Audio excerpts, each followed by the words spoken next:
Day 5, beginning with Psalm 4. Where are we? Here we go. Psalm 4. For the director of music with stringed instruments, a psalm of David. Answer me when I call to you, my righteous God. Give me relief from my distress. Have mercy on me and hear my prayer. How long will you people turn my glory into shame? How long will you love delusions and seek false gods? Know that the Lord has set apart his faithful servant for himself. The Lord hears when I call to him. Tremble and do not sin when you're on your beds. Search your hearts and be silent. Offer the sacrifices of the righteous and trust in the Lord. Many, Lord, are asking, who will bring us prosperity? Let the light of your face shine on us. Fill my heart with joy when their grain and new wine abound. In peace I will lie down and sleep, for you alone, Lord, make me dwell in safety. Next is Matthew chapter 4, reading from verse 23. Jesus went throughout Galilee, teaching in their synagogues, proclaiming the good news of the kingdom and healing every disease and illness among the people. News about him spread all over Syria, and people brought to him all who were ill with various diseases, those suffering severe pain, the demon-possessed, those having seizures, and the paralyzed, and he healed them.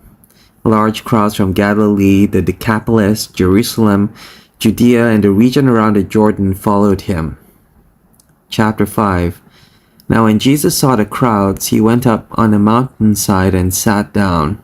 His disciples came to him, and he began to teach them. He said, Blessed are the poor in spirit, for theirs is the kingdom of heaven. Blessed are those who mourn, for they will be comforted. Blessed are the meek, for they will inherit the earth. Blessed are those who hunger and thirst for righteousness, for they will be filled. Blessed are the merciful, for they will be shown mercy. Blessed are the pure in heart, for they will see God. Blessed are the peacemakers, for they will be called children of God. Blessed are those who are persecuted because of righteousness, for theirs is the kingdom of heaven. Blessed are you when people insult you, persecute you, and falsely say all kinds of evil against you because of me. Rejoice and be glad, because great is your reward in heaven, for in the same way they persecuted the prophets who were before you. You are the salt of the earth, but if the salt loses its saltiness, how can it be made salty again? It is no longer good for anything except to be thrown out and trampled underfoot. You are the light of the world. A town built on a hill cannot be hidden. Neither do people light a lamp and put it under a bowl. Instead, they put it on its stand, and it gives light to everyone in the house. In the same way, let your light shine before others, that they may see your good deeds and glorify your Father in heaven. Do not think that I've come to abolish the law or the prophets. I have not come to abolish them, but to fulfill them. For truly I tell you, until heaven and earth disappear, not the smallest letter, not the least stroke of a pen, will by any means disappear from the law until everything is accomplished.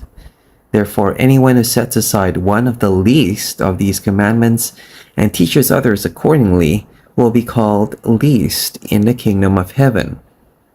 But whoever practices and teaches these commands will be called great in the kingdom of heaven. For I tell you that unless your righteousness surpasses that of the Pharisees and the teachers of the law, you will certainly not enter the kingdom of heaven.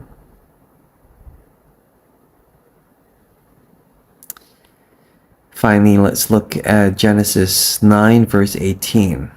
The sons of Noah who came out of the ark were Shem, Ham, and Japheth. Ham was the father of Canaan. These were the three sons of Noah, and from them came the people who were scattered over the whole earth. Noah, a man of the soil, proceeded to plant a vineyard.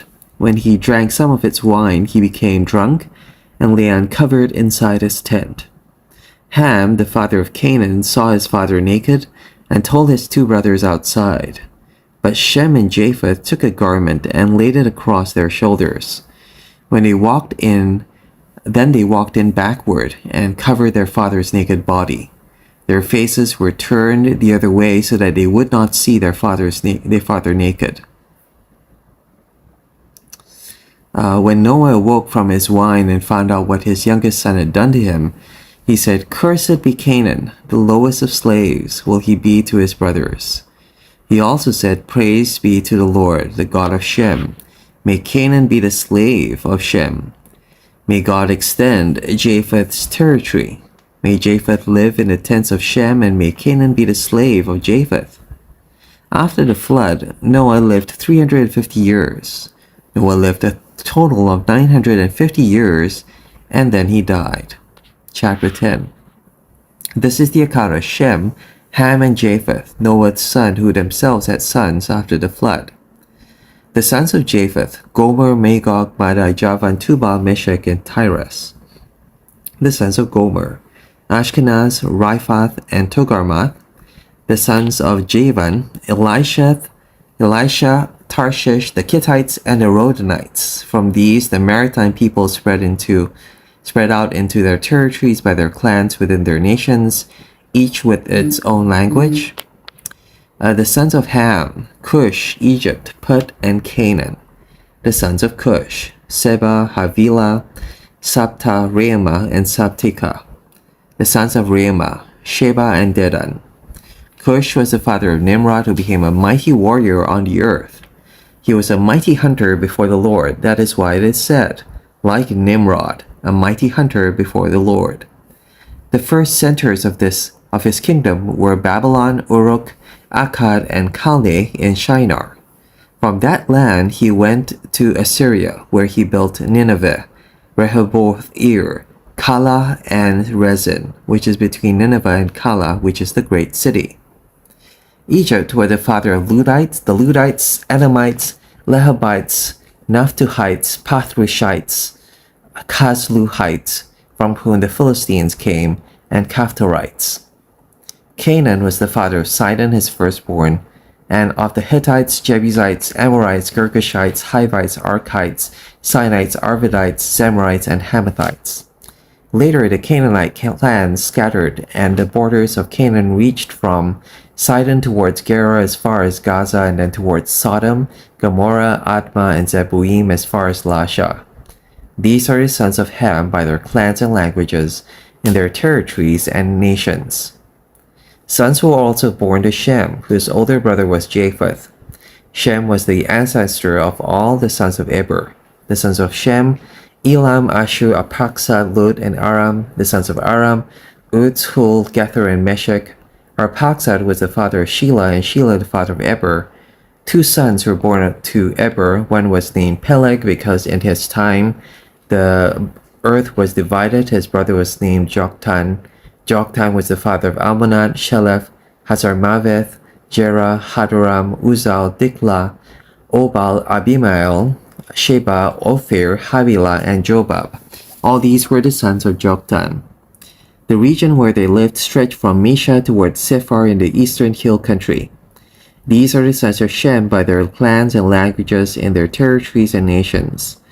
These are the clans of Noah's sons according to their lines of descent within their nations. From these the nations spread out over the earth after the flood. Now the whole world had one language and a common speech. As people moved eastward, they found a plain in Shinar and settled there. They said to each other, "Come, let's make bricks and bake them thoroughly." They used brick instead of stone and bitumen for mortar. Then they said, "Come, let us build ourselves a city with a tower that reaches to the heavens, so that we may make a name for ourselves, otherwise we will be scattered over the face of the whole earth." But the Lord came down to see the city and the tower that people were building. The Lord said, "If as one people speaking the same language they've begun to do this, then nothing they plan to do will be impossible for them." Come, let us go down and confuse their language so they will not understand each other. So the Lord scattered them from there over all the earth, and they stopped building the city. That is why it is called Babel, because there the Lord confused the language of the whole world. From there the Lord scattered them over the face of the whole earth. Lord, may we never seek to make a name for ourselves or our own church, denomination, or movement. Rather, may we seek to glorify your name. Pour out your Spirit, O Lord, on the church as on the day of Pentecost. May there be a reversal of Babel. May there be an end to disunity. May your Spirit and the values of the kingdom of God bring love, joy, peace, true happiness, and unity.